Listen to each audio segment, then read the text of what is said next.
Halo semuanya, selamat datang di channel Info Rakyat. Terdapat lagu yang mengatakan, lebih baik di sini, rumah kita sendiri. Ya, mau seindah apapun rumah orang lain, tetapi lebih nyaman memang di rumah sendiri. Tapi terkadang, pembangunan sesuatu mengharuskan kita untuk berpindah tempat tinggal. Tetapi tak jarang juga loh, banyak orang yang melawan karena merasa tidak cocok dengan harga yang ditawarkan ataupun merasa memiliki kenangan sejarah di dalam rumah tersebut. Nah, langsung saja kita bahas kasus-kasus di mana pemilik rumah menolak untuk pindah. Eits, namun sebelumnya, kalau kalian belum mengklik like, diklik dulu ya gengs.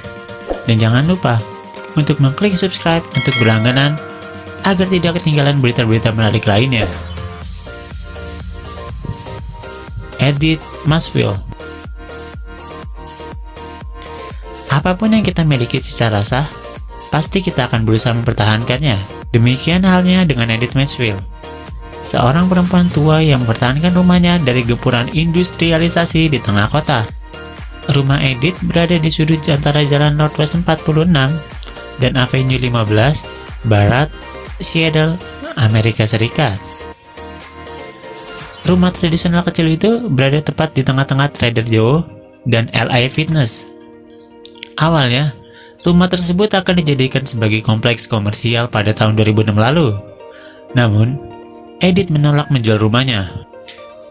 Ia bahkan tetap tak bergeming, meski ditawari uang pengganti senilai $1 juta Amerika Serikat atau setara 12,1 miliar. Atas penolakannya itu, Edith menjadi pahlawan warga barat yang lelah melihat lingkungannya hilang ditelan kondominium mewah dan restoran trendy. Publisitas Edith pun begitu besar, sehingga memaksa pengembang membangun gedung 5 lantai di sekitar rumah berusia 108 tahun tersebut. Hingga pada akhirnya, rumah bersejarah milik Edith itu menjadi inspirasi pembuatan film animasi Pixar yang berjudul Up.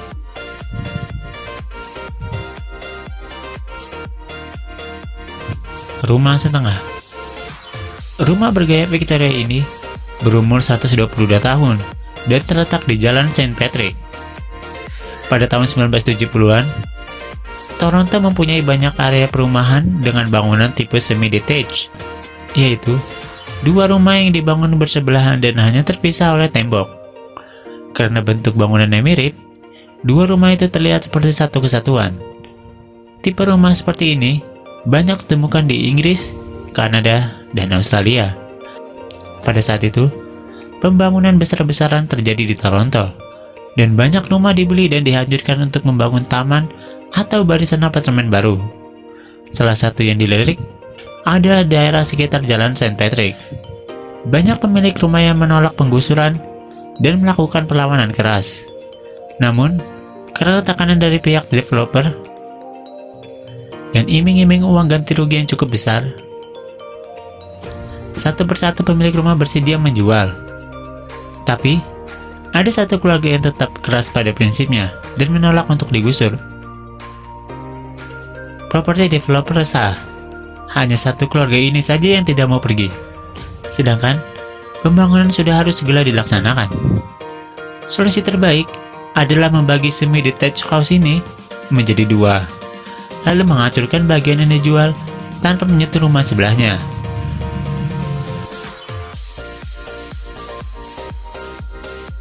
Rumah paku. Di Ruian, Cina, terdapat sebuah rumah yang dimiliki Zhang Matthew. Tetapi, pada suatu hari, terdapat proyek yang harus dikerjakan di daerah tersebut. Setelah daerah itu dibersihkan untuk bisnis plaza di tahun 2013, yang tersisa dari kampung tersebut tinggal rumah kurus yang menjulang ke atas. Pemilik rumahnya menolak pindah karena mengira pemerintahnya memainkan harga. Tapi, dia tetap tinggal di rumah tersebut bahkan ketika listrik dan air sudah diputus. Rumah dan perkebunan di bandara. Bagi kebanyakan warga luar Jepang, nama Takao Shito mungkin sangat asing di telinga. Namun, di Jepang, Shito begitu terkenal. Shito adalah petani yang nekat tinggal di tengah-tengah salah satu bandara tersibuk di Jepang, Narita International Airport. Terlebih, setiap hari, Shito dan keluarganya harus mendengarkan suara pesawat hingga jet yang memekakan telinga. Namun, Shito merasa sudah terbiasa dengan kebisingan pesawat. Anda akan terbiasa dengan kebisingannya, ucap Shito. Tekad Shito untuk tetap menjadi petani dan tinggal di tengah-tengah bandara bukanlah tanpa sebab. Keluarga Shito telah menanam sayuran di ladang pertanian yang sama setidaknya selama lebih dari 100 tahun. Kakeknya adalah seorang petani, ayahnya juga, dan sekarang Shito telah mengambil profesi yang sama.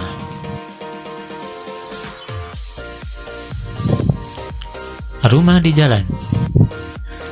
Sebuah rumah di Cina menjadi viral lantaran terapit jalan layang. Sang pemilik rumah menolak menjualnya ke pemerintah selama 10 tahun. Video yang dirilis media lokal menunjukkan rumah itu diapit 2 jalur jalan layang Hazuyong Bridge yang baru dibuka kota Guangzhou, Provinsi Guangdong. Rumah satu lantai itu seluas 40 meter persegi dan terletak tepat di tengah jalan layang yang terdiri dari 4 jalur.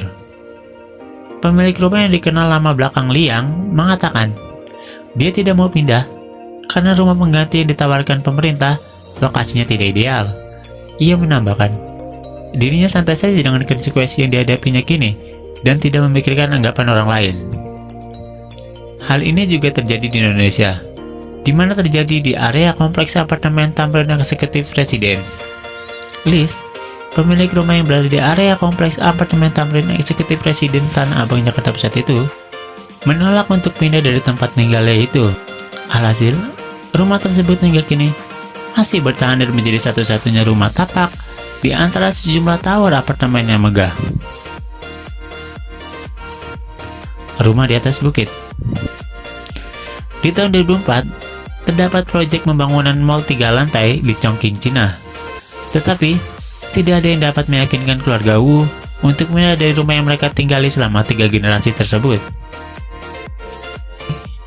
Mereka tidak peduli kalau proyek pembangunan mall 3 lantai itu tidak dapat terrealisasikan. Mereka bertahan di sana selama setahun, sampai developer mall tersebut mulai menggali tanah sedalam 9,15 meter saat sang keluarga sedang tidak ada di rumah.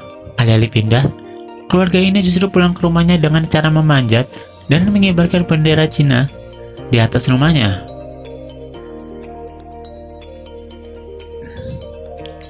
Wu, sang empunya rumah, dan pesilat lokal sama-sama bergotong royong untuk membangun tangga. Dan pesilat lokal tersebut juga mengancam kepada siapa-siapa saja yang mau meyakinkan keluarga Wu untuk pindah. Wu dan keluarganya menjadi selebriti lokal, dan akhirnya mereka menyerah dan akhirnya pindah. Jalan buntu. Pemandangan pohon di pinggir jalan bebas hambatan itu biasa. Namun, apa jadinya bila di tengah jalan bebas hambatan berdiri satu bangunan rumah yang masih berpenghuni? Pemandangan yang tidak biasa ini dapat dilihat di Cina. Pasalnya, antar pemerintah di daerah Cina dan pemilik rumah Luo Baogen, 67 tahun, dan istrinya tidak mendapatkan kesepakatan untuk mendapatkan kompensasi untuk pembebasan lahan dan pembangunan jalan bebas hambatan di Cina. Alhasil, rumah itu pun berdiri di tengah jalan raya. Sang pemilik pun harus bersabar karena mendengar suara bising setiap hari.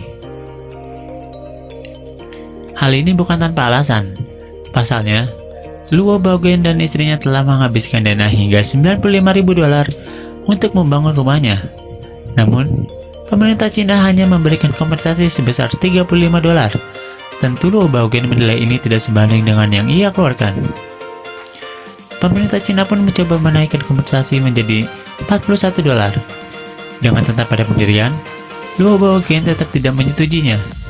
Akhirnya, pemerintah pun tetap membangun jalan bebas hambatan dengan posisi rumah Luo yang berada di tengah jalan. Di Cina, menghancurkan properti secara paksa tanpa adanya kesepakatan itu merupakan perilaku ilegal, sehingga pemerintah Cina pun tidak bisa menghancurkan atau memaksa keluarga Luo untuk pindah. Kalau kalian Kira-kira rumah seperti apa yang bakalan kalian pertahankan kalau harus memiliki pengalaman seperti pemilik rumah yang tadi?